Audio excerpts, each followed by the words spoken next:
Welcome to the Joy of Improv podcast. It's me, Joel Camargo. Today's guest is an actress, singer, experienced improviser, and all-around delightful human being, my dear friend, Aaren Lasky. In this interview, we talk about Aaren's love of imagination and storytelling that she's had since birth, how they led her to theater and then eventually improv. We talk about the limits that show business tries to put on women and using improv as a tool to circumvent the gatekeepers. We talk about the differences between doing improv in New York City versus Atlanta. We talk about the importance of structure, and occasionally we burst out into random songs every now and then throughout the episode, so just prepare yourself for that. Please enjoy this delightful talk with the lovely Aaren Lasky.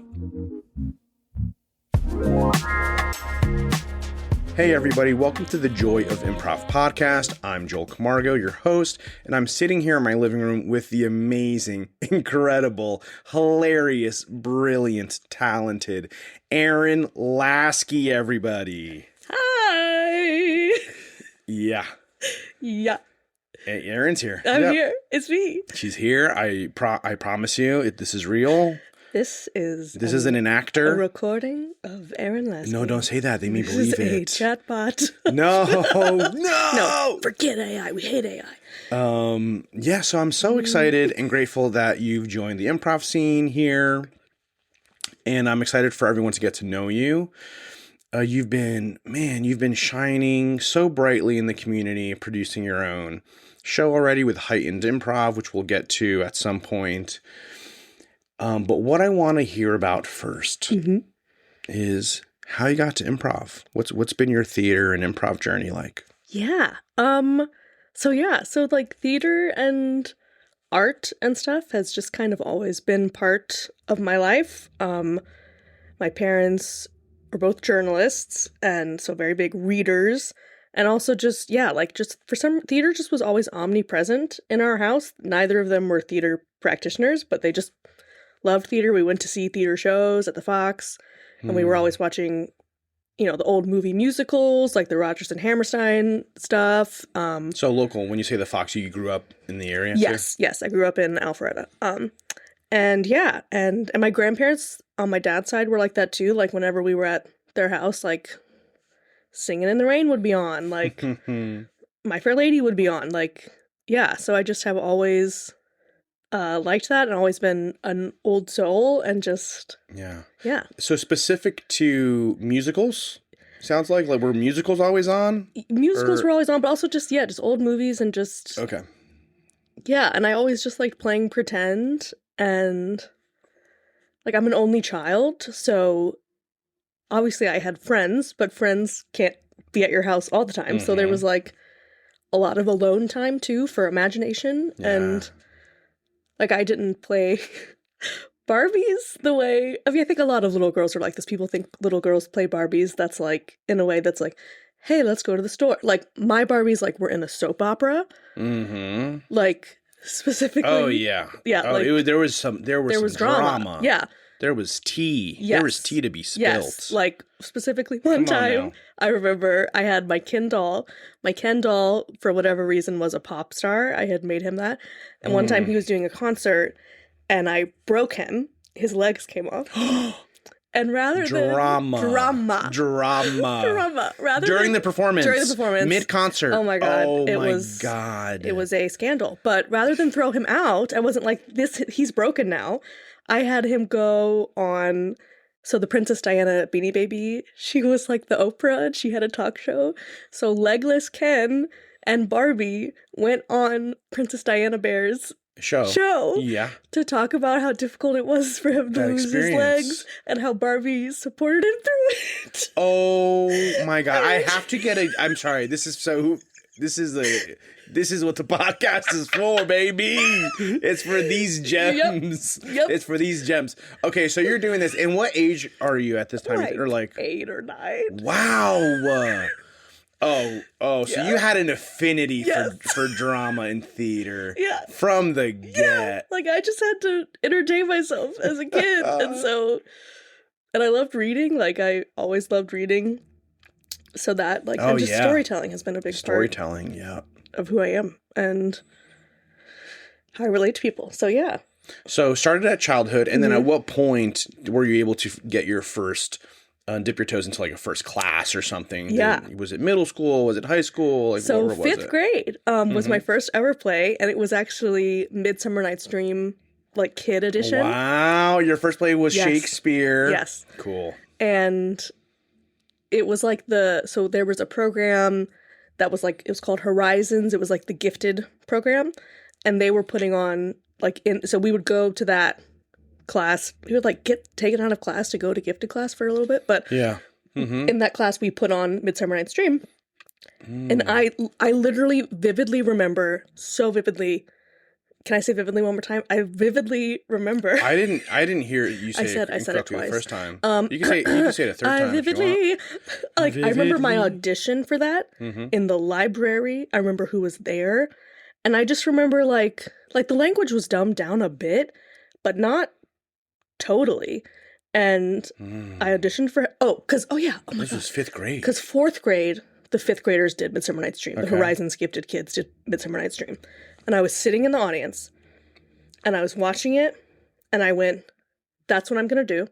Next year I'm going to be Helena. And then I auditioned, and I was. And I just, sat I just remember, because I love movies, I love storytelling, but, and I'd been to plays, I know I have, but I guess I just hadn't really, I was doing soccer my whole childhood. God bless me. Was I good at soccer? Oh, no. And my dad was my soccer coach. Oh, classic. And I had to tell him to be nice to the girls. He's a nice. He was hard on the girls. Okay, he was a sports writer and he was a sports person. And you've met my dad. He comes to all the shows. He's lovely. He's a very sweet person. But he would be a little bit like, "Hey, hustle." So come on, what are you doing out there? Yes. And literally when I was 4 or 5, he tells the story all the time. I had to be like, "Dad, you can't talk to girls like that." And he was like, "Okay." Wow. But yeah, so I've been playing soccer, and I remember sitting and watching Midsummer Night's Dream happen in fourth grade and being like, "Oh, this is it. This is what I'm going to do for the rest of my life. And next year I'm going to be in this play and I'm going to be Helena." Yeah. And the language just manifested it. I manifested it, which I feel like is what I kind of do for a lot of stuff. I just delulu myself into it. But the language, not to be like, "Oh, I'm so," but it just made sense to me. And I was so excited about it. A lot of people were it was fifth graders doing Midsummer Night's Dream. Some of them were kind of like, "Okay, this is a thing that I have to do because the Horizons teachers make me do it. I have to memorize these sentences in this order, these words." And I just was like, I was relishing it. I love it so much. And I was Helena, which is very funny because she's the tall one. And she has lines making fun of Hermia and how short she is. I would never be Helena now because... Oh, I see. I am short. But my best friend, one of my best friends who's still my best friend today, Amy Garcia, she was Hermia. And she and I both, she went to acting school. We had a similar, this is... And since then, I just have been in theater my whole life. Wow, that was fifth grade. Fifth grade. That's incredible because I think about this... I think about right now, I'm teaching kids camps at Dad's Garage. And I think about that age group and how tough it is. Because it's always a mix of kids who don't give a shit about being there. Their parents are stuffing them into camp. Yep. And then half of them are want to do it so badly. And they're so committed. And I can't imagine having a group of all... or mostly committed kids that are interested and passionate about that. Yeah. How cool that must feel. Especially because it sounds like you had this group of gifted kids. Was that a group of all? I mean, couple, me and Amy. Yeah.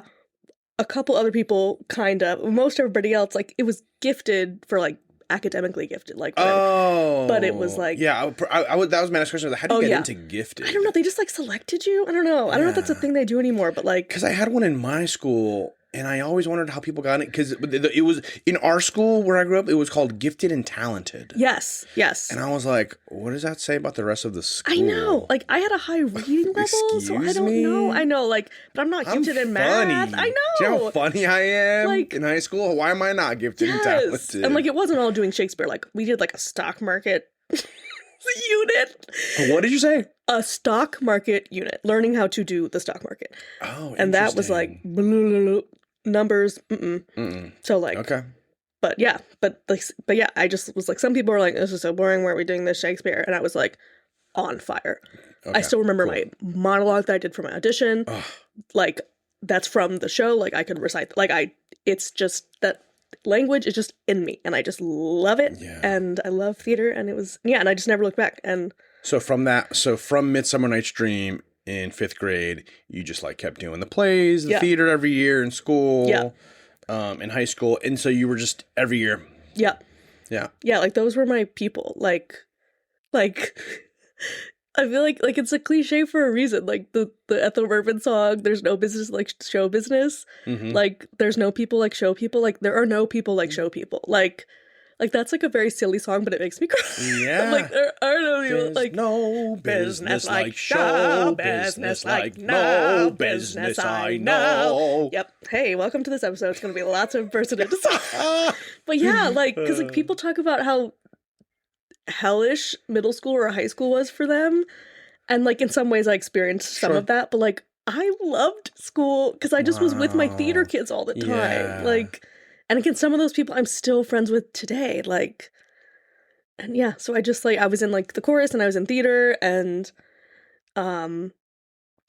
like in 8th grade, all like it was like my core best friends who we are still best friends today were all the leads in The Wizard of Oz. And I was the Cowardly Lion. So cool. And that was like, so like Midsummer Night's Dream, I got some laughs. And then I did theater, like in 7th grade, I was like an extra in The Sound of Music. I was a neighbor. So I literally came in and went like, when they're like, goodbye, farewell, they go like, goodbye. And the neighbors go, goodbye. And that was my whole time on stage for 7th grade Sound of Music. But 8th grade, being the Cowardly Lion, I was like, ooh, I'm getting laughs. Like, people are laughing. And that is the delivery fun. of your lines, it's like, okay. Yeah, I was like, ooh. Is that when the comedy focus started, or you? I mean, I still was just doing theater. Yeah, but that was when I first was like, ooh. Like, I like acting, but also I like being in conversation with the audience and getting cues from them. Like that's how I started to learn like holding for a laugh, how long, like waiting till the crest, and that like starting to dip my toe into that and how fun that was. And yeah, in 8th grade, 7th grade, I started taking voice lessons, singing lessons when I was 12 years old. Shout out Michael Monroe, my first voice teacher. But yeah, and it was very serious. Like it was like we didn't make a sound for months. It was breathing. Yeah. It was laying on the floor, learning how to breathe through your diaphragm. Yep. And when we did make sounds, it was just making sounds. We didn't sing a proper song for like 9 months. Wow, holy like crap. It was like so like gotta get the breathing down. Yeah. Gotta get the breathing down. And he was my teacher all through high school, and then college I would come back in the summers and train with him. Like my voice is because of him. Like he gave me my voice. Like that's beautiful. Yeah. And I'm assuming this continued through college, the performing, the theater. Yes. Still musicals and mixture of both? Mixture of both, but mainly musicals. I was not a musical theater major. I was a BA, which means I got to do like more directing, playwriting stuff. And I got to study abroad, which if I had been in, because at first I was like, oh, I didn't get into the BFA program. Oh no. And I actually re-auditioned because I didn't get into the BFA program, but anyone can audition for the musicals. And I got in to the musical my freshman year, first semester, and was like the comedic relief part, and was like, okay, I'm going to re-audition for the BFA program. And my audition wasn't that good, and I didn't get in. And I was like mortified. But it worked out. Like it was like a rejection is redirection type thing, because I got to have more directing and playwriting classes. I wouldn't have been able to study abroad, which is where I really focused on playwriting and Shakespeare in London, and like met some of my closest friends through there. Studied in London. It was very cool. What school in London? It was just Florida State has their own thing program over there. Yeah. And I got to like do a scene on the Globe stage, and yeah. And we did like guerrilla theater in the Tower of London. Mm-hmm. Like, I don't know how accurate. I look back at it now and I'm like, this couldn't have really been that illegal, or we wouldn't have been allowed to do it. What, could you elaborate on what guerrilla theater is? Yes. So, like, how it was pitched to us, I feel like they probably got permission, but just told us this to make us sound cool.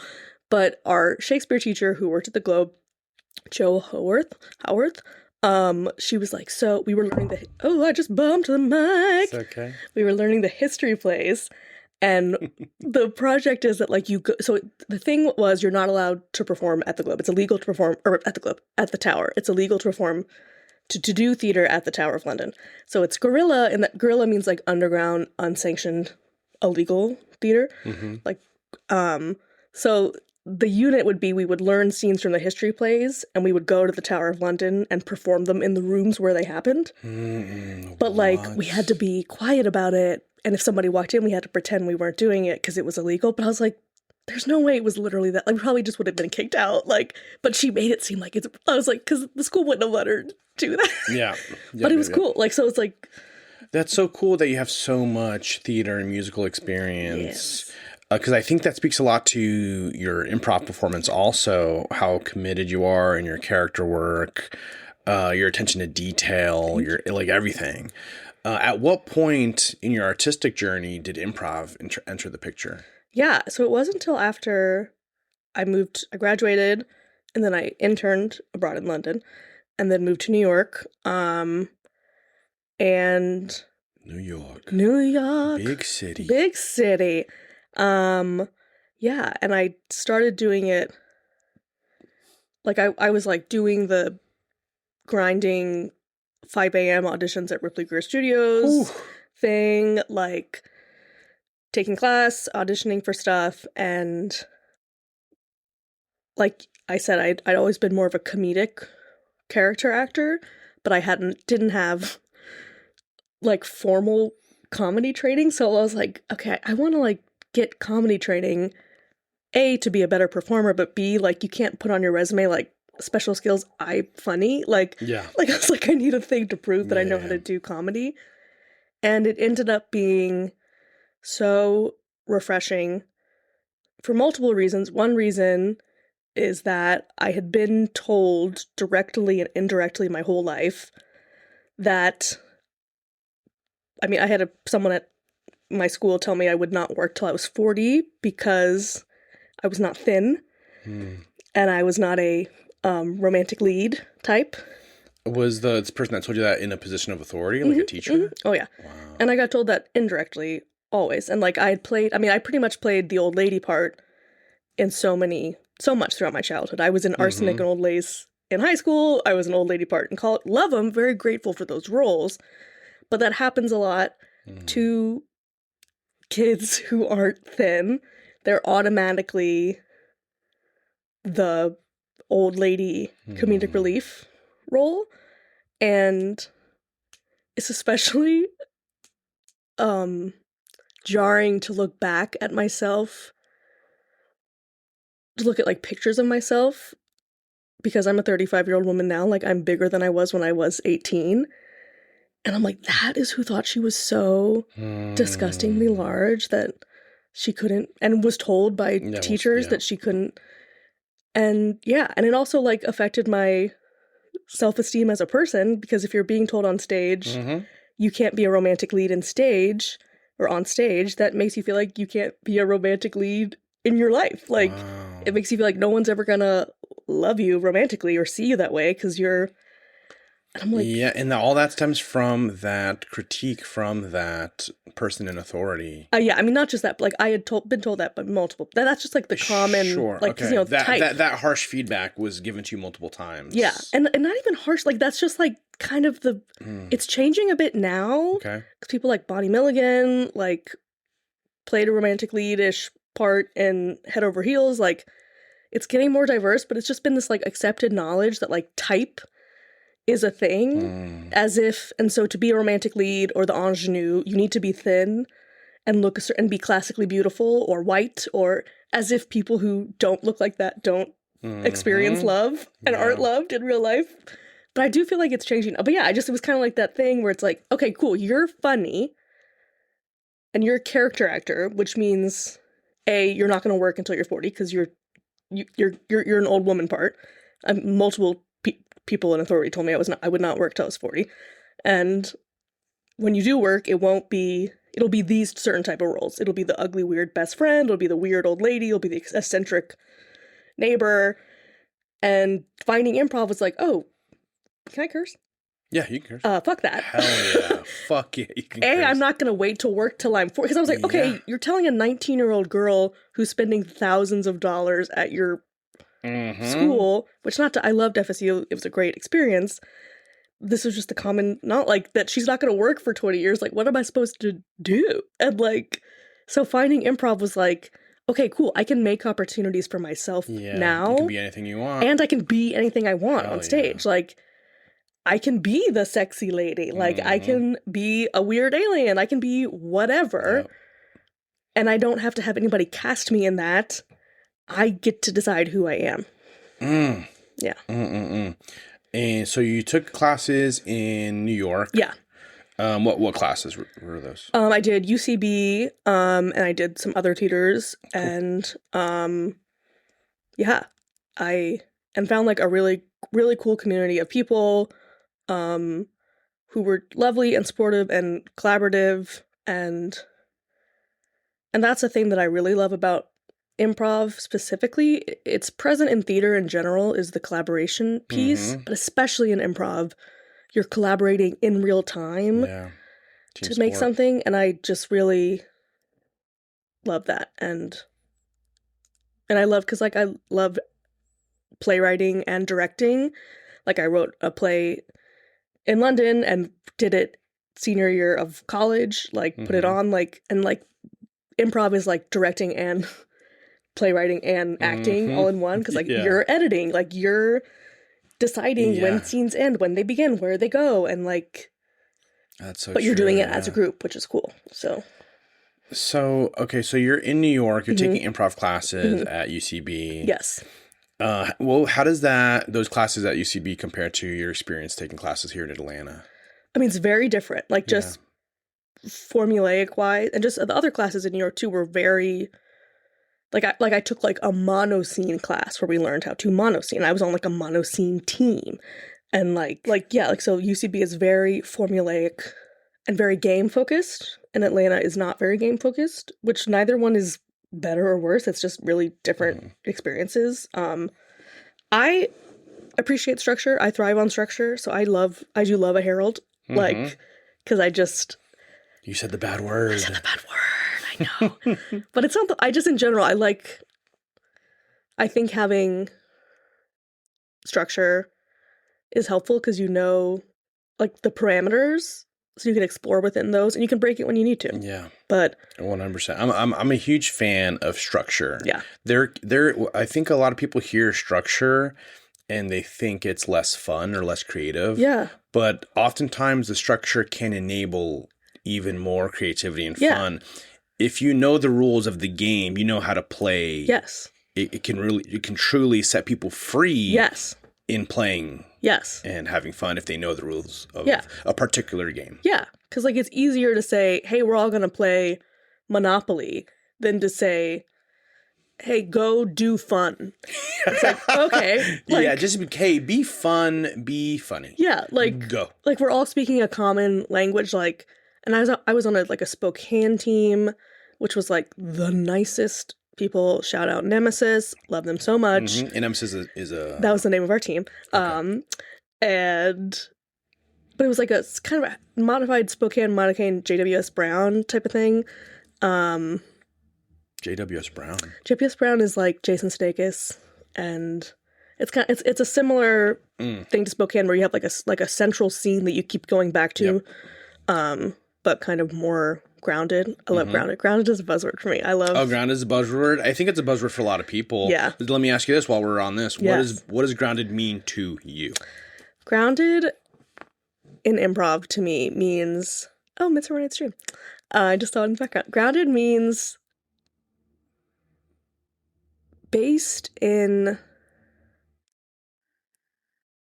like a truth and a reality. Like Stanislavski, his definition of acting is living truthfully in imaginary circumstances. Mm-hmm. And I feel like that's grounded to me. Like, it can get living wacky. Truthfully. Oh, I love that. Thank you for bringing up Stanislavski. Shout out. Shout out to the legend. Living truthfully in imaginary circumstances. That's a great phrasing. Yeah. And like relationship based and like just experiencing true relationships and true emotions. Mm-hmm. And like I love saying no in a scene. Like sometimes I think the best, most generous way to say yes is to say no. Yeah. Like if someone's doing something genuinely absurd. Yeah, and not enough teachers share that in higher levels. Yes. Because I think we get stuck on the yes and so much. And you can kind of feel when a scene feels artificial and everyone's just kind of yes-anding. Yes. To the point of like, okay, where's the tension? Yeah. Where's the status? Where's the interesting thing? Yeah, and not even just like sometimes, like just to, I think it helps people because people feel like they have to create so much from nothing. Mm. And I love like Madeline Evans, shout out, says like you have everything within you. You got everything you need. But so sometimes saying, if someone does something absolutely ridiculous, like if someone says, I have a lemonade stand, you say, how much? And they say $5,000. It's not being a bad scene partner to not yes and that. In fact, you're saying yes by having a true reaction saying, that's absurd. That's a ridiculous amount of money. Yeah. Why would I ever pay that? And then they can come up with an absurd reason why. And so they're and that's a very UCB thing too, like the normal person, crazy person, I don't know what that, but you know, like formerly straight man, crazy man, you know. Yeah, that now it's voice of reason. Voice of reason, yeah. Mm-hmm. So I love being a voice of reason because I think it gives people, it helps people like, like, oh yeah, I can just respond to this like a person. Like if someone says, hey, let's all jump in this volcano. And everyone's like, let's do it. And everyone's like, wait, what world are we in? Yeah, like. Are these human beings? Yeah. Now I have all these questions in my head. Like, what? Like, no, that's cuckoo bananas to jump into volcanoes. So I think it's be a good scene partner to say, no, of course not. What? Why? I'm not going to do that. Like, so that to me is grounded and just like having a true emotional. Like I used to be on a 2-prov team. Shout out Matt Clevy with my friend Matt Clevy, in New York, and because we were called Mike and Sully because he's like. Literally almost 7 feet tall and I am 5 foot nothing. And so we were Mike and Sully and we would just do like really like sometimes we would like cry, like we would do like really slow play, grounded, build a relationship. And like if funny happens, great. If not, okay. But and he like also really, I owe him a lot as a performer because I remember talking to him after one of our shows and being like, I feel like the last few shows have kind of been like me-centric. Like it's been kind of like my character being the featured one and you kind of being supporting. And I feel bad about that. I wasn't doing that on purpose.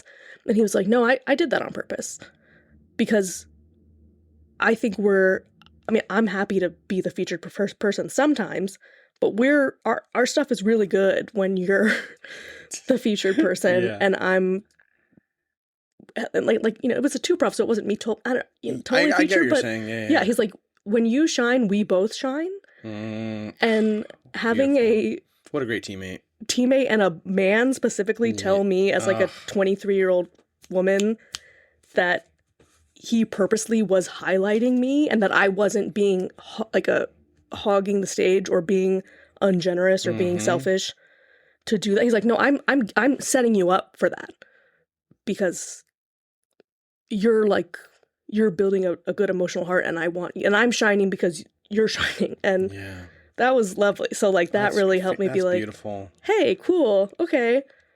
Yeah, maybe I have something to say. Set a good example of what teamwork and collaboration should feel like in improv. Yeah. Yeah. And grounded doesn't always have to be serious. No. Yeah. Yeah, but that was just one version of grounded. But but I just think like grounded to me just means playing like a real person and reacting truthfully. And whatever the circumstances are. Like And sometimes you don't have, you don't have to always say no. If someone says something absurd, maybe in the world, you're like, yeah, let's jump in the volcano. Maybe that's the world of the scene and it makes sense. Maybe you're all lava people. And then that's fine. And that's home. Like we're all going in the sauna. But I think sometimes people get trapped in never pointing out how ridiculous someone is saying or like is. And I think that, it's actually makes you a better scene partner to say, hold on. Yeah, wait a second. What did you just say? Did you? You said you want to walk across the highway in our underwear? That's interesting. Why do you want to? And just pick at that. Like, even if you're not saying no. There's nothing like a player that so strategically like calls out wait, what did you say? Yeah. And just like make things matter. Like, because it may not even be a no. It just sometimes people give gifts and like say things that are gems. And because of nerves, everybody blows past it. And I like to be like, wait, what did you just say? You just said something. Let's stop and listen to what you just said because it was really interesting. I think we can follow that. I've seen you do that so well in shows where like something's about to get blown past. Someone said as a really good, emotional, powerful gem. Yeah. And you're like, wait, what did you just say? And like you call attention, you're like, wait a second, did you just say? And then call it out. So, I'm glad it's successful because I tried to do that. It's successful, and for sure. Yeah. So that's New York improv. Yes. And then at what point did you move to Atlanta and start doing improv here? Yeah. So I did not think I would be back in Atlanta. Like when I was a kid, I was like, I'm getting out of here. I'm going to New York. I'm going to the big city. I'm going to the big city. I'm never coming back. I'm going to make it on Broadway. and so like I actually had my stuff in a storage unit in Brooklyn until like a few months ago. Wow. Because the dream was there. Yeah. And that was mainly like, it was the pandemic. It was hard to get it down. Initially when I left because I had a concussion and I couldn't work anymore. So I had a concussion that lasted for a really long time, so I had to move home. So I thought I was just moving home temporarily. Okay, to heal up. In 2018. Okay. But then I started having this maybe I should go to law school thing. And so I love how you word it like it's a phase. I mean, it's just like, and then like, I had this really, I just got the itch to just go to law school. I mean, that's basically what happened. Like, it was partially so then I was still like, I'm going back. Like when I left, I was like, I'm coming back. Like, and I'm applying. Then I was like, okay, maybe I'll apply to law school, but I want to go in the Northeast because I'm going back to New York.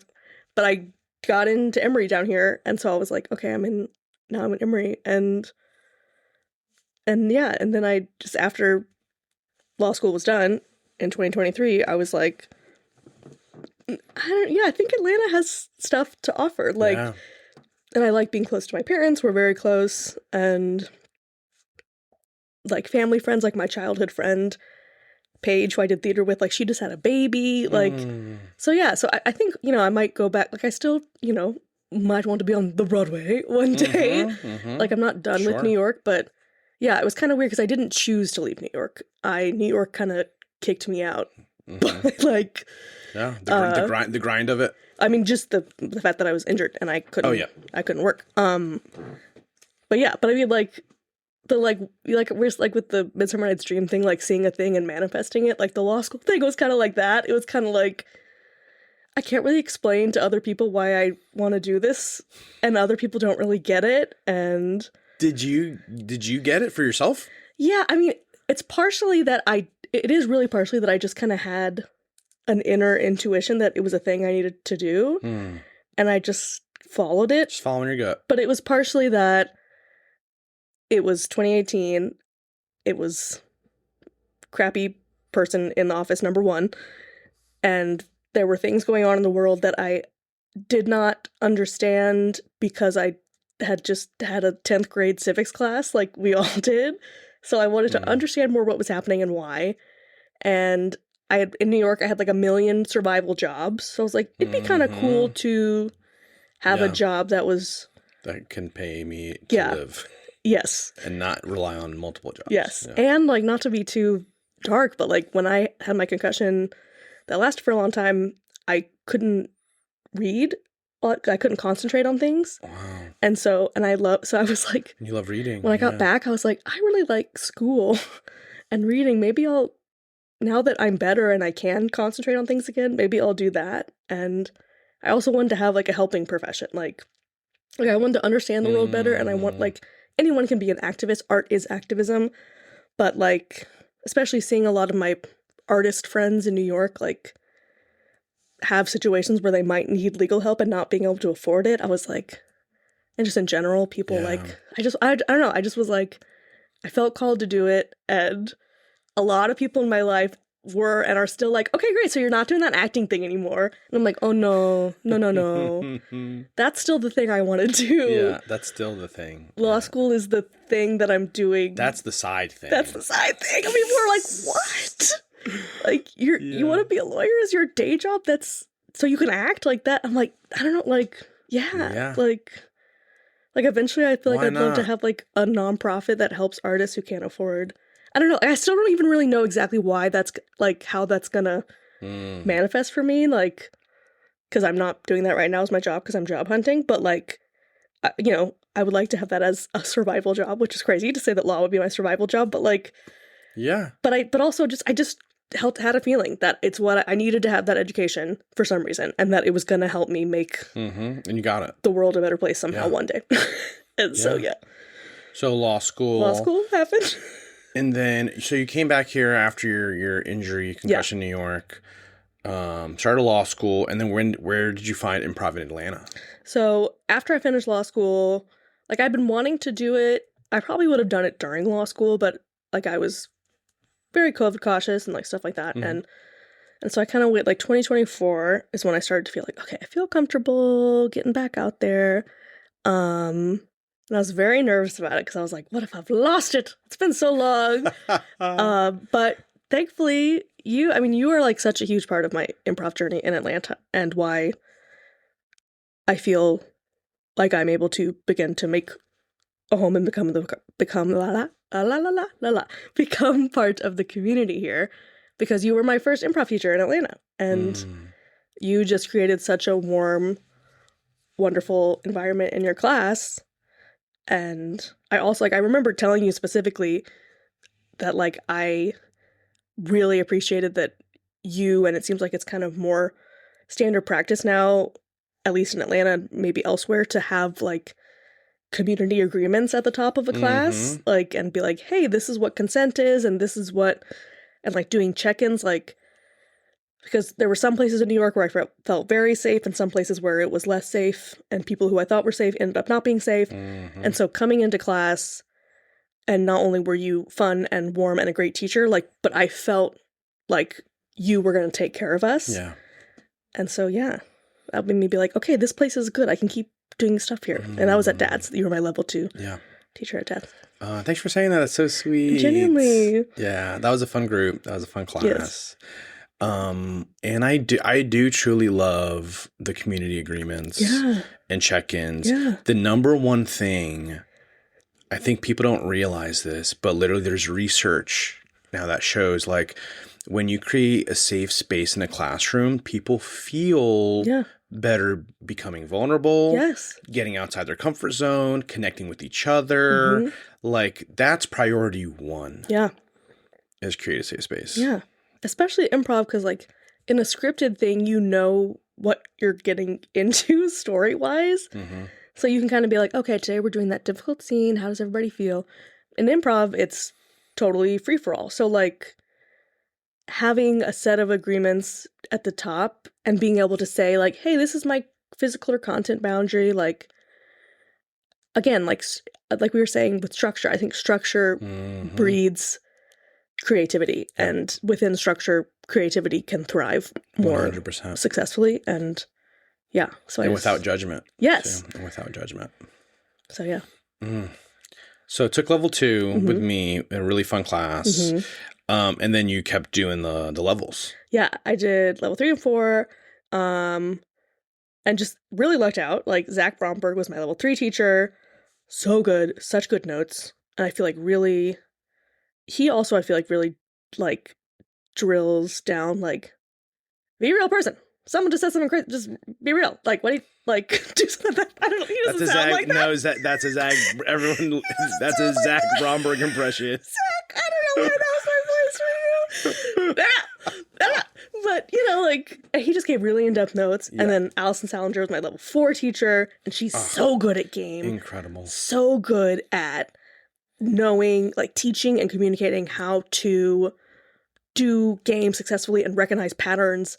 And because the short form, that's a weird thing for me. Like, not like that's a short form being its own thing in Atlanta is, and it may be like this in New York now, or maybe it was in spaces I just wasn't in. Like, short form to me, like, whose line is it anyway, short form? But for most part, to me, that wasn't like a thing you perform. That was like your warm-ups. Yeah. So I was like, ooh, short form being a thing you perform, like, in its own right, that's cool. Like, that's a different thing for me. Right. So that was cool. And then I did music improv with you. And musical improv. I remember so that you bringing it up in level 2, which is just like October 2024. Like, you being like, yeah, I think I'm going to do music improv. I feel like multiple times I was like, hey, yeah, so if you do music improv, I really like singing. I really like that. If you keep me in mind, put me on the list. Oh, yeah, 100%. Yeah, I do remember that. And also you're taking Madeline's classes too? Yes. Oh, yeah. Duh. Madeline Evans. Truly life-changing. Like, life-changing classes. Every single time I take a class of hers, I've just finished my second round of continuous. I feel like I am leaps and bounds a more rounded, more confident, more generous, kinder, more creative player than I was than when I started. Yeah. And I have more tools in my toolbox than I did before. And I know more about myself as a person. Like, she's truly like a miracle maker. A miracle maker. Yeah. As a teacher, improviser. I just, a few months ago, I finished my 5th class with her. Yeah. I'm just like, every time. If I can once, twice a year, I'd love to retake a Madeline class. Yeah. Every time I come out, I'm feeling more confident. Yeah. As a performer, as a person. Incredible. And she celebrates people, which I really appreciate. Like, like we talked about, I mentioned before, I love how she says part of her philosophy is like you're interesting on your own. You don't have to come up with anything. You have stuff within you that is interesting, which is so true and lovely. And I just feel like frees people up so much. Like, I mean, I think even if you don't want to do improv, if you just want to like have a good, healthy relationship with yourself, you should take a Madeline Evans. Like, I'm 100%. Like evangelical about it. Yeah. And you go into them because everybody tells you that. And you go into them and you're like, okay, I'm sure she's going to be great, but is she really that? No, she really is that great. She really is that great. She truly is. She's truly game-changing. Yeah. Miracle worker. Yeah. So love that. And then, the music, like, literally, it's just so, I think about all the time how lucky I am. And again, this is like, I'm very woo-woo, manifest, like, I could have had any level 2 person and you could have taken it any time. Like, I really feel like I was supposed to be in your level 2 class at the time that I was, because I feel like getting in the music improv classes has been such a gateway into the community, and had never done it before, but I loved musicals and I loved music. I loved improv, and now like music improv is like, you took to it my whole jam. Fast. Like, it's like so. I love it. So good. And I'm like, I can't believe that 2 years ago I didn't know what that was. Yeah. And if I hadn't met you, like, there are so many things in the community I have because of you, and I think so many people feel that too. Like, I appreciate that. Yeah, I appreciate that. I mean, I live for this community. Yeah. I love this city and the improv community here. So whatever I can do to give back to the community and keep helping people feel inspired and feel connected, and I'm going to do it. Well, you do. You do that. I appreciate it. Oh, you're my friend. My friend. And I also feel like musical improv has made me a better singer. Really? Like, and a more confident singer. Because I used to I wasn't as nervous if I was just acting, but singing would always, even though I had a ton of training and thought I can sing, okay, like, I would get so nervous before I sang. Oh. And now it made me feel so free. And I see. Now, that's one of the main goals of the foundational class, is just to feel free in your own body and voice. Singing fun, silly songs. Yeah. So, like... Oh, that is so cool. Yeah. Because I want to start, like, auditioning for plays and musicals and stuff again, too. And, I feel like it has made me a better, more comfortable singer in that realm, too. Like, Hell yeah. I love it. Hell yeah. Music improv is the best. I love it. Y'all, musical improv ATL. Take less with Joel. Plug. Joel, here's your $20 you paid me for plugging the Appreciate show. that, Aaron. Follow the Instagram. The wait list is on the website, musicalimprovATL.com. Madeline Evans' classes is madsjoy.me, her website. Follow Mads Improv on Instagram. But legit, music improv is that good, and your classes it's are so that fun. good. I love it. Even if you're not a singer. Even if you're not a singer, doesn't matter. This plug section's fine. I do want to, while we're on it, but I want to be doing it. Yeah, I genuinely believe it. Also, I do want to do it the rest of my life if I can. Same. I want to do it the rest of my life. Yeah. I'm just finding a way to pay the bills, and just teaching is tough. Yeah. While trying to keep classes affordable and accessible. Yeah. But you're gonna do it. You're gonna find a way. Yeah. Gonna find a way. Oh, I love it so much. I love it so much. Let's talk about you. Okay. Let's go back to talking about we showered love. Yeah. I'm receiving that love. Good. Madeline is receiving her love. Yes. Let's talk about you. You deserve love. Okay. Because you're so fantastic. Oh God. And then at what point after classes did you want to start producing Heightened Improv? Yeah. So basically, tell us what that is. Tell us what. So Heightened Improv is a project that I do with Mads now. Mm-hmm. Right now we're focused on improvised Shakespeare, but the concept is any type of heightened text improvised. So improvised Jane Austen, improvised Chekhov, which there are people in New York used to improvise Chekhov that I really loved. Improvised Tennessee Williams, improvised Arthur Miller, like just because I also love Jane Austen. I'm a big Jane Austen girly. Mm-hmm. And yeah, it was literally just Mads and I last year sometime were sitting, because how did we meet? How did I meet? Oh, Spring Chickens. I did Spring Chickens. Okay. And I met the Poultry In Motion gals, and then they asked me to join the team, which is very nice. I'm very grateful for them. So now I'm a Poultry In Motion. And for those who don't know, Poultry In Motion is this indie improv group who produce a variety of amazing shows for the community. Yes. Spring Chickens is one of their shows where they highlight new improvisers in the community. Yeah. Regardless of level, they what they do is they message multiple teachers in the community, and they're like, hey, do you have any standout students that you think would want to be in a show? Yeah. And then they cast those students in an improv show. Mm-hmm. It is so cool. Yeah. It is such a cool And again, group. Joel being my Atlanta improv origin story, I think you suggested me for that. Yeah. So last year I got, and that was my first Atlanta show that wasn't a grad show. Yes. Yeah. Because I had done a music improv grad show with you, which was my first show since 2017. That was your first improv show? Since 2017. Wow. Yeah. Since concussion and pandemic and law school. And then I did level 4 grad show, and then Spring Chickens was the first non-grad show I did. Yeah. And yeah, it was cool. I just got to do a round of Spring Chickens as a member of the team instead of a Spring Chicken, which is cool. Yeah. But yeah, it's such, shout out Maria Manelli, shout out to all of them, Jess and Amber and Mads. But it was Maria's idea to do Spring Chickens. And I think it's such a wonderful thing. It's such an Atlanta thing. Atlanta to me seems, the improv community seems really about lifting other people up. I think it is at the moment, because I think what is going to come up on the podcast a lot for Atlanta specific is the struggle of finding spaces to play. Oh yeah. And the struggle for new improvisers when they're done with classes to figure out what to do next. Yeah. They're kind of like lost and wandering. Yeah.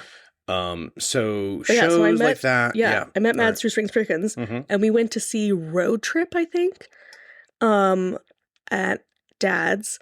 And it was like late summer 2025. We're sitting at Dad's waiting for Road Trip to start, and like before the show there's like advertisements on the screen, and improvised Shakespeare from Chicago, the OG improvised Shakespeare people were coming, and we literally turned to each other and went, oh, I want to see that. And I was like, I really want to do something like that. And she was like, actually, yeah, me too. I've had an idea for something like that for a long time. And I was like, and also like, I'd love to do improvised Jane Austen because I love Jane Austen. She was like, yeah, actually, I've been thinking about that too. And I was like, oh, wow. And she was like, yeah, I actually kind of had an idea for like a whole umbrella of that, and it would be called Heightened. And I was like, wait. And then you both start one voicing. You both start talking at the same time. And we were like, hold on. And then later we like both messaged each other and we're like, okay, but can we like do that for real? And we were like, and then we just like started having meetings about it and did a golden egg, and now we do it. And you're a part of it. I'm a part of it. Yep. And it's, and we like have just created the curriculum, I guess, / format on our own, just through our collective Shakespeare knowledge, because she's also a major theater girly. I mean, what I love about Heightened Improv is how there's nothing like it at the moment in Atlanta. Truly, the name is fitting because of the heightened performance aspect of it. We're aiming for a improvised play like show. Yeah, there's humor every single time. Yeah, just like there is in any play. There's humor also, but we are so focused on staying as true as possible to the works that we're emulating. Yeah. This has been extremely challenging for me, as I've told you. As much fun as it is, just for the listeners, I am studying my butt off. He really is.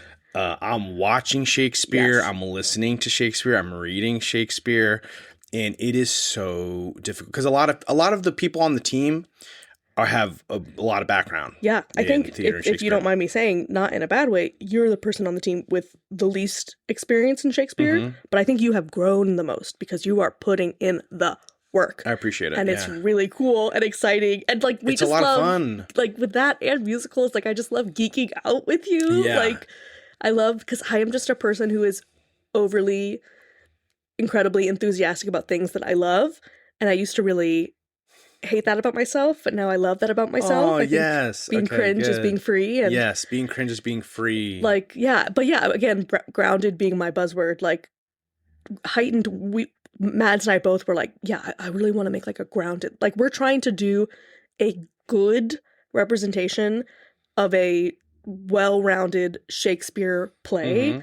We're not trying to do yuck like. Yeah, right. And so that's been really fun. And like obviously, you know, like improvised Shakespeare exists elsewhere, but like there isn't like we haven't had an opportunity to take a class yet. So yeah, we just kind of like pooled our collective knowledge and pooled collective Shakespeare knowledge, brainstorming at rehearsal, how gave you guys lots of handouts about papers, language and stuff. Google Drive documents, links to resources, so much stuff, study guide, which is, terminology sheet. Like it is a lot and all at the same time amazing and wonderful. Yeah.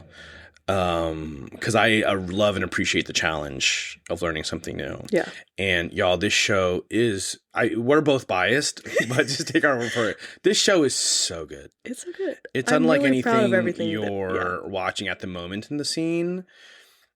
Truly, truly, truly follow Heightened. This show is going to turn into a bunch of our own plugs. Heightened underscore. Hilarious. But yeah, it's Heightened underscore. You said improv. Yeah.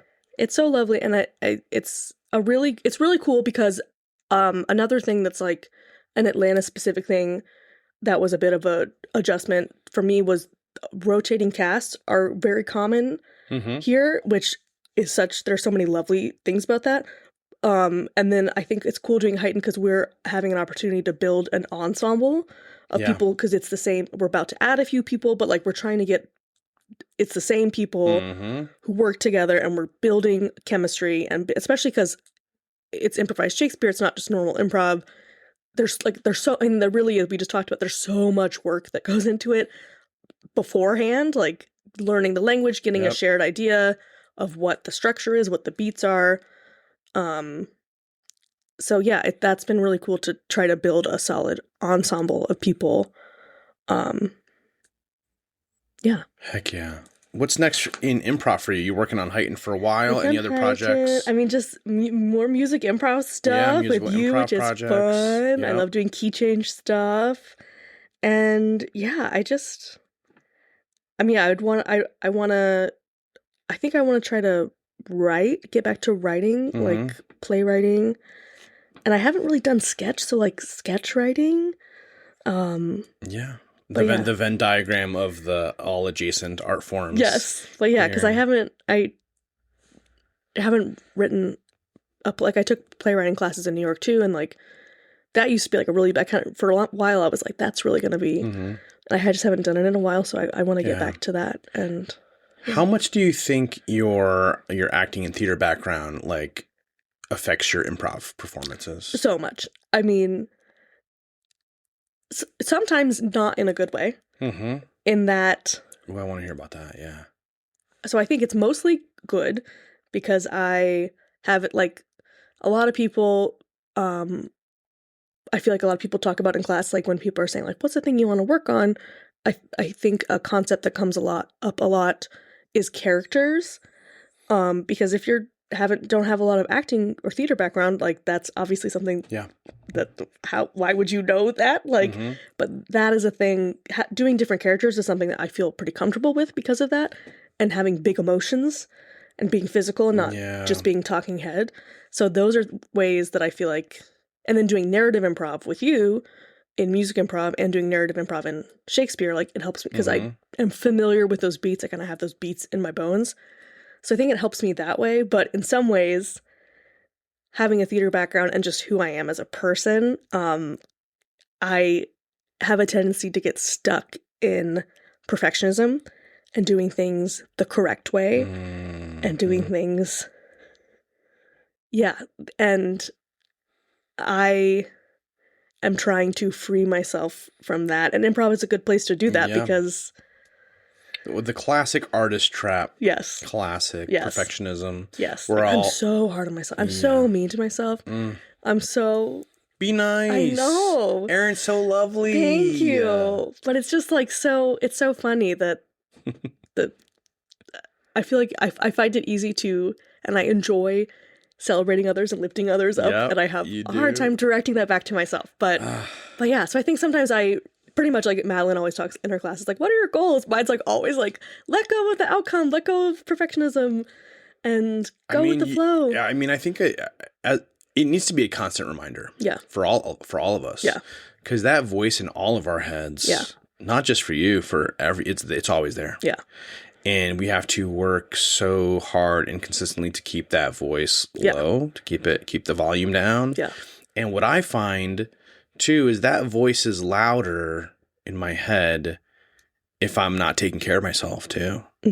If I'm not hydrated or exercising or getting enough sleep, then I'm not as mentally and emotionally prepared to like battle that voice in my head. Yeah.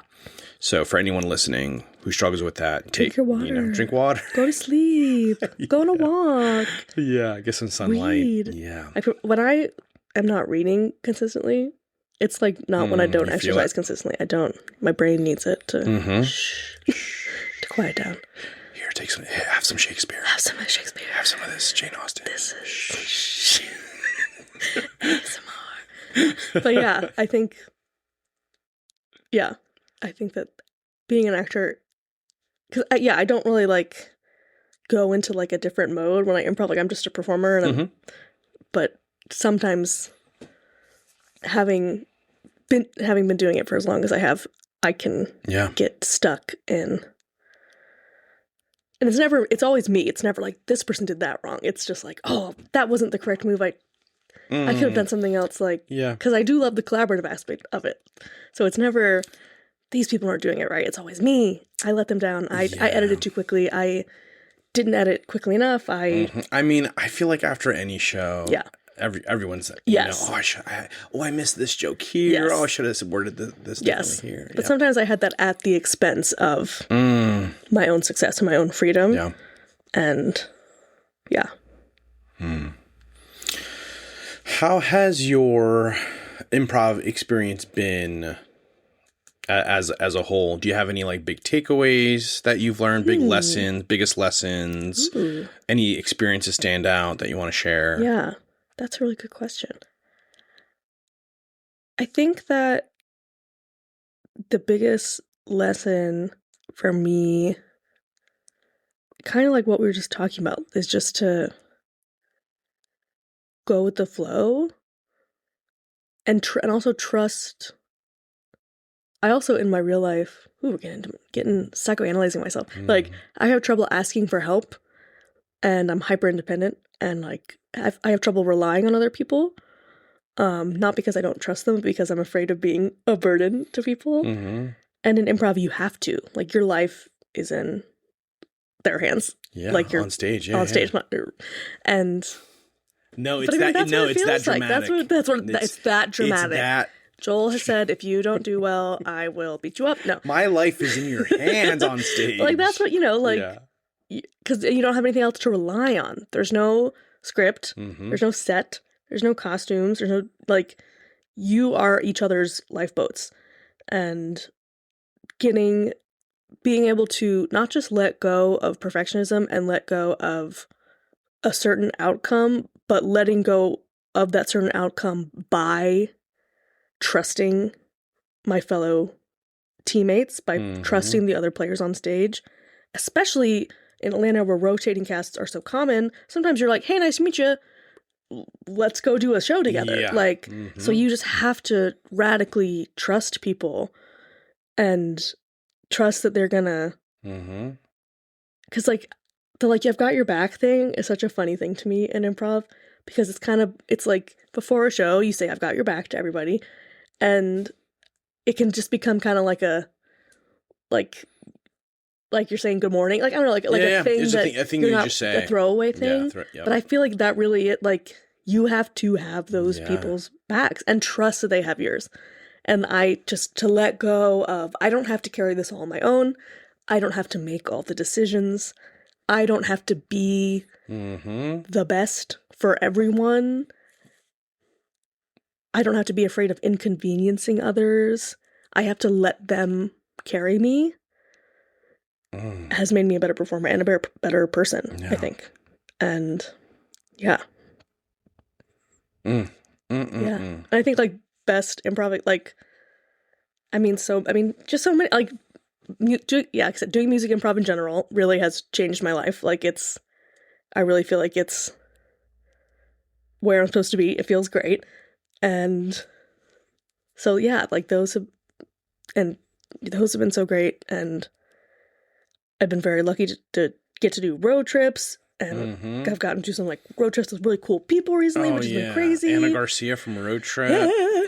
That was such a fun show. That was crazy. That was a fun show. And so very, very kind and grateful that Madeline has trusted me, and doing the F word was so great. Such an empowering, lifting up. Shout out to Kim that's just having a space that's an all female show. And before the show, she does she gives everybody flowers, and we do affirmations, and that's such an empowering. It's beautiful. Yeah, it's a beautiful. So I'm afraid I'm leaving people out, but Heightened, and all the Poultry In Motion gals are so. We got to do a Lord of the Rings show, which I love. Lord of the Rings. Wait, who did a Lord of the Rings show? Okay, so the Poultry In Motion people. We all love Lord of the Rings to the point where many of them have Lord of the Rings tattoos, except for Jess. I didn't know that. Jess has never seen it, and she knows nothing about it. So we did a show where we did the story of Lord of the Rings, but Jess was Frodo, and she had no idea what was going on. Oh my God. It was so freaking fun. It was called The Lord of the Wings. Yuck. And it was so fun. And brilliant. Yeah. But yeah, I feel especially right now, I'm really in a period where I'm very intently focused on my mental health and working on my mental health, actively, because I've kind of had this year's been kind of turbulent, so my OCD has been flaring, and my depression has been flaring.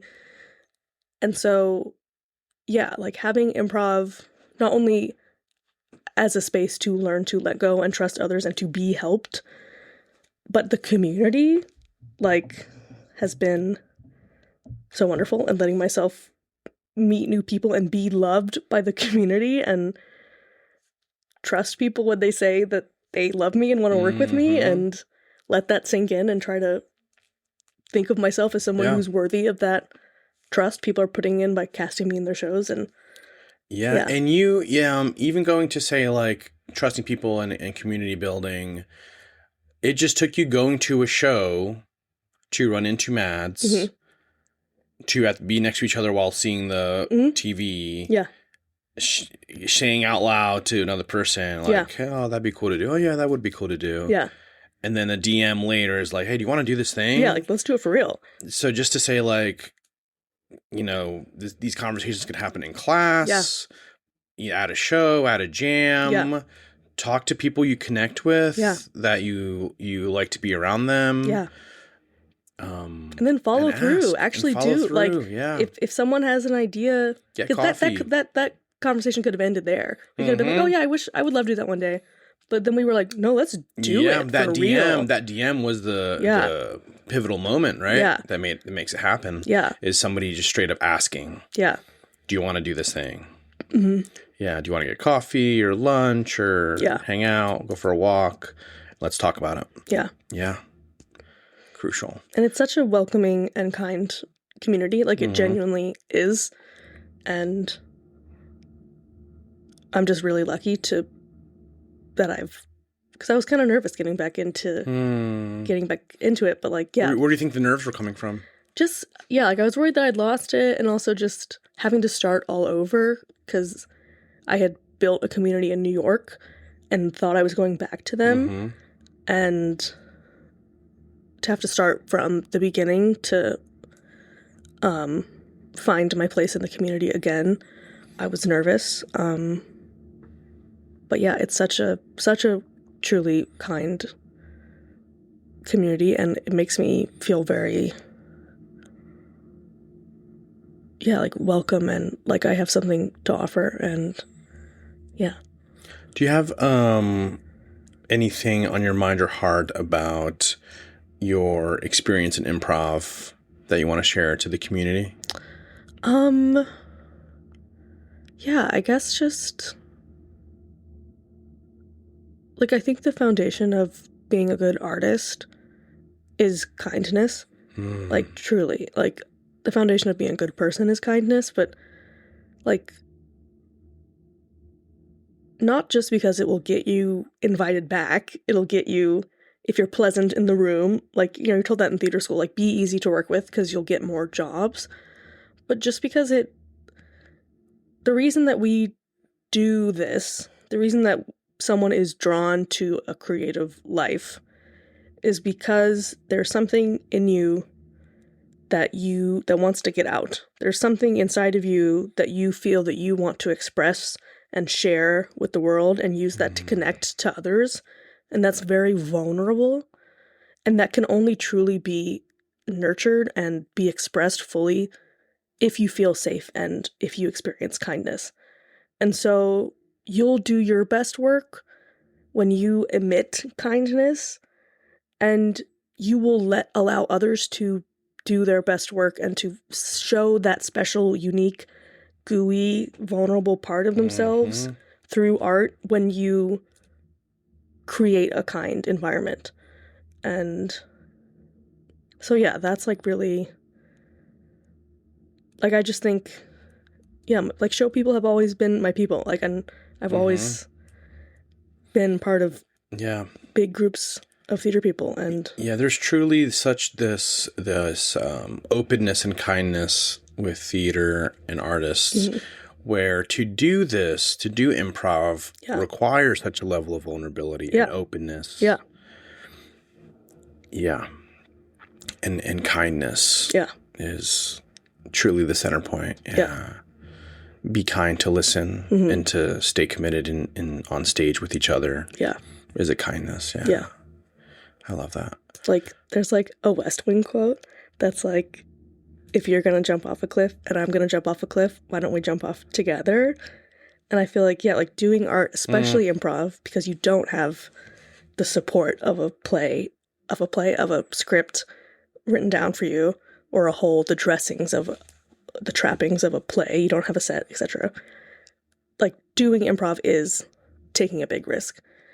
And you maybe can do it by yourself and look really cool and be kind of a diva and alienate people and, like, have success for a while.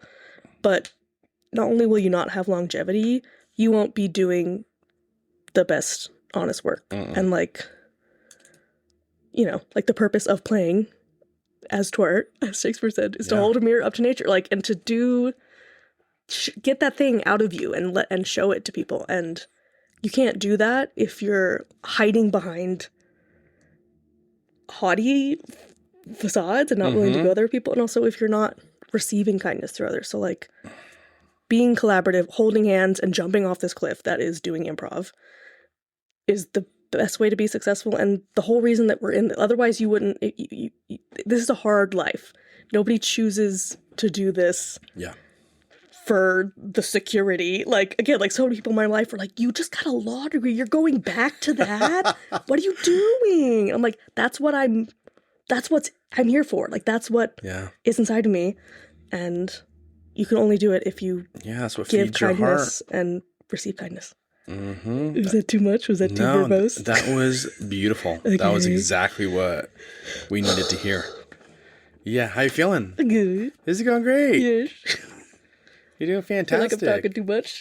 No, this is literally to hear you talk. I know. So I have trouble with that. Oh my God, you're so silly. No, this is going fantastic. I'm so excited to keep learning about you. Yeah. Do you have anything specific about being in theater or improv and speaking on the experience of a woman in those spaces? Anything come to mind? Yeah, I guess just like what I was saying about how refreshing it is that there is this practice in Atlanta right now, and maybe elsewhere, I'm not sure, of having community agreements, of discussing consent in performing and what that means. Because I have found places where there are the best, safest people in comedy and improv, and then there were places and pockets where there were, specifically for women, not. And women being forced out of spaces due to the behavior of certain men in the space and the lack of accountability for those men. And other queer people of color, like, it can be a very white, straight male space. And I think that, it is most important to create a space where everyone feels safe to perform. And I've luckily in Atlanta found mostly safe, welcoming people. But I think, just like women talking to each other is important. Yeah. And and like everyone talking to each other, but like, I think that, shining a light and speaking truth when everyone, women talking to each other, sharing their experiences in certain spaces. Building that network of people keeping each other safe. Yes. Yeah. Is helpful. But luckily, like I said, Atlanta has been overall like. Yeah. What do you think, what do you wish men knew in the spaces? Either people that run venues, people that teach classes, people that are just community members going to jams that, what do you wish men knew? I mean, I think beyond even just like, big, serious, like, having like Me Too situations in comedy, there's that. And then just like straight up assault. Like, yes. So, but from the other end of the spectrum, like it even just something as like being mindful of if you're a man on stage with a woman, making sure, or a woman's in a space with mostly men, like making sure that you're not talking over her. I feel like that happens a lot, even with very well-meaning people, because sometimes it's subconscious. Sometimes it's not even, And so that's also another reason why I like to try to play the role of the reframe person or the call out person, because sometimes, so I just, and not just men and women, but any, minority person or person in a group who, if there's a lot of one certain person, another person is there, like making sure that you're uplifting all voices equally. And especially because, some people aren't socialized, if they're not in the majority, haven't been socialized to speak out. And so it may be more difficult for some people to say, hey, I'm trying to say a thing. I'm giving you an offer and you're not listening. And also just making sure when, people who own, when you're trying to produce cast diversely across all spectrums of identity. But I just think that just the most simplest thing you can do is make sure you're not accidentally, and sometimes it's nerve, sometimes it's not even, 100%. But just like you're not talking over your scene partners, especially if there's a, some of it's nerves. Some of it can be nerves. Yeah. I've had students in classes be phenomenal, incredible performers, improvisers, get to a jam or at the grad show in front of the lights and the audience. And it's just, it just nerves gets to, it's a whole different performer. So that is part of it. Sure. But just doing our best to be aware, just more aware. Do you have any input on how to hold people accountable for potentially harmful behavior? Could also be no. It could also be like a daydream, like what you wish. A perfect world. I think first and foremost being led by the people who are the most directly affected and letting them determine how you handle a situation, and when and how, if it's, but just like for holding people accountable for smaller things, I think just saying that, like I had a experience recently in class where very good, well-meaning people like accidentally did a thing, and I made sure to speak up about it, and I felt very uncomfortable doing it. I was worried and I apologized a lot because I was like, I don't want anybody to feel bad, but I think this is important to call out. And so I just think if someone else is directly involved and it's a more serious, heavy thing, being led by them. But if it's something that you feel can be, and I would rather fall on the sword and feel uncomfortable than let someone else feel unsafe. But I think just just being, having a culture of talking about things and discussing things and being open about things. As hard as it can be, as uncomfortable as it can be, someone speaking up in the classroom or at a jam and saying it out loud to a group can help to educate a group of people, a classroom, about something that they were unaware of previously. And a lot of times most times it's not malicious, it's accidental.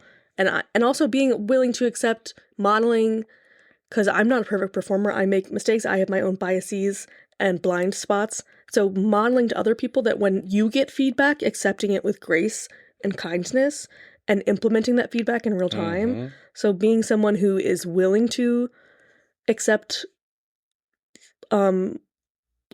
constructive critique and feedback about boundaries, etc., helps, and taking it in a way that is graceful and kind will model that. And also being a person who is willing to speak up if something needs to be addressed.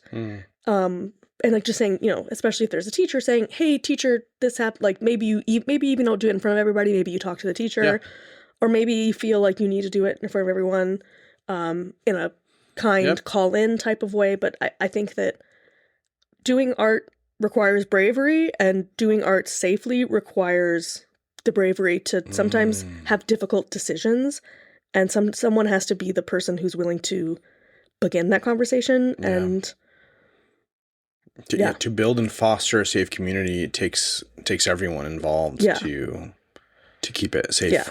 To keep it safe and thriving. And inclusive. Yeah. I have a serious question for you. Okay. Are you ready to enter the hot seat with Aaren Lasky? Oh, yes. You ready? Hot seat, yes. Hot seat. Okay, we got some hot seat questions for you. What is your favorite type of environment work to do in a scene? Ooh. Your go-tos. Ooh. I love just a subtle having something to do with your hands. I love a knitting. Mm-hmm. I love a just like everyday thing, like to make you seem like more of a real person. Like an everyday thing. Yeah, like a knitting, a reading a book. Like I just like, especially if you're not the focus. Like I love just like in a monoscene or like just in the background, just being like, I'm just reading this book. Like, yeah, beautiful, great. Hot seat question number 2. Number 2. What are some of your favorite characters or archetypes to play? Ooh. Well, I feel like I often go to a low status. Like, oh yeah, I've seen you do that popper. Yes. Oh please, sir. Yeah. Oh yeah, love doing that. Please. Also, I feel like I do like bumbling awkward a lot, which can be fun. With the shoulder. Yeah. Yes, but I also love challenging myself to do like recently at a Coven show. Shout out Coven. Like it was jazz festival, and I got to do like like type of like fun Kit Kat girl type of thing, and I was like rouging my knees and putting my garter up, and like. Again, that's like that one was like a sexy torch singer, sexy woman. I imagined in like a, type of like can girl outfit. I just cast myself as that. Like, so I like pushing myself to play more stuff like that. I love doing that type of accent. I love doing a stenographer, like a 1920s stenographer. That's so, but yeah. Yeah, the typing. The typing. Just, hey, I mean, I could go Friday, like. I also just like being like a weird person. Like I like just being like a, hey, I don't know. Love a weirdo. Just like a, I'm like a bog troll. But then sometimes I love being the voice of reason too. Like, no, that's crazy. What did you just say? You want me to what? No, that's. Yeah, I love the spectrum of bog troll and voice of reason, like that spectrum. Right? I don't really know if I have. I think my favorite character play is like the next one. Like, the one I haven't done. Yeah. Like, fantastic. Okay, cool. The last hot seat question is something you want? What's a piece? What you want? Ask a hot seat,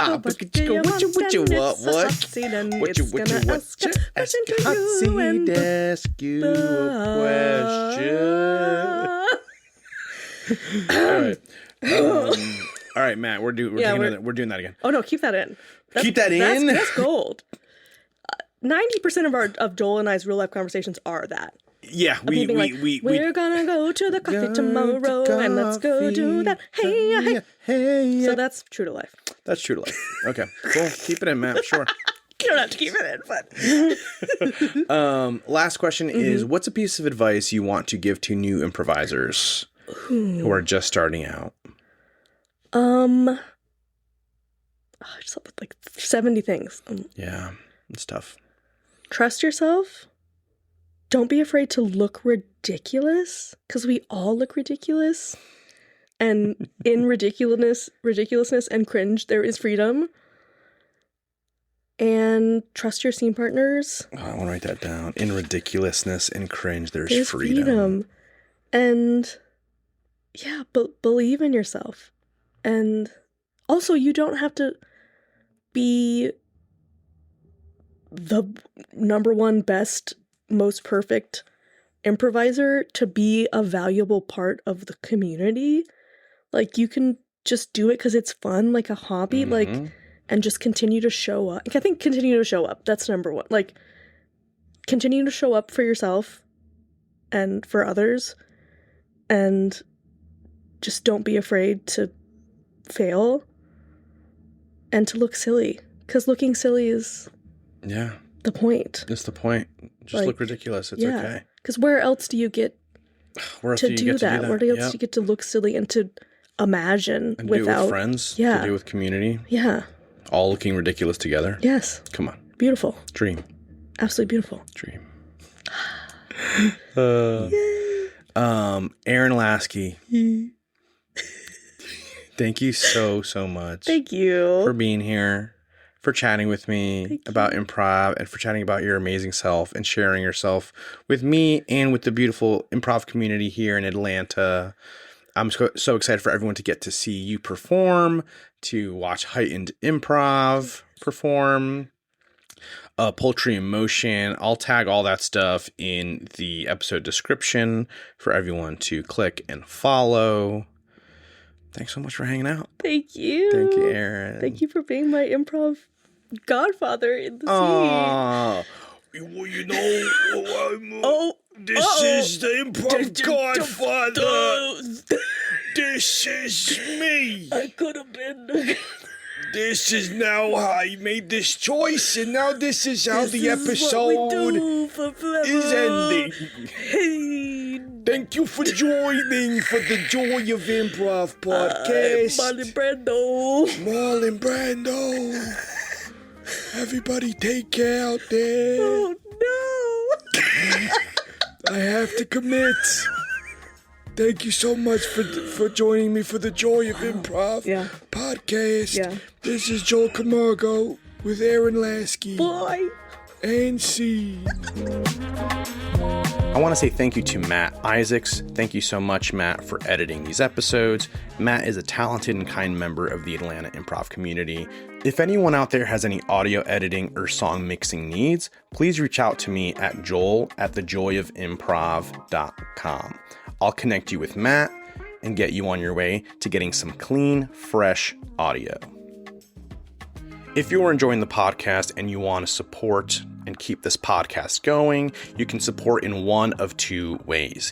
You can leave a 5-star review, and if you do, please leave an improv topic that you want us to discuss, or perhaps a question for a future guest. Another way to support the podcast is to give a monetary contribution on our Ko-Fi page. Anything helps. $1, $5 does not matter. Anything helps in keeping the podcast going. You can find the link to contribute in our Instagram or in the link in the episode description. Thank you so much for listening. It means so much that you're here. See you next time, and scene.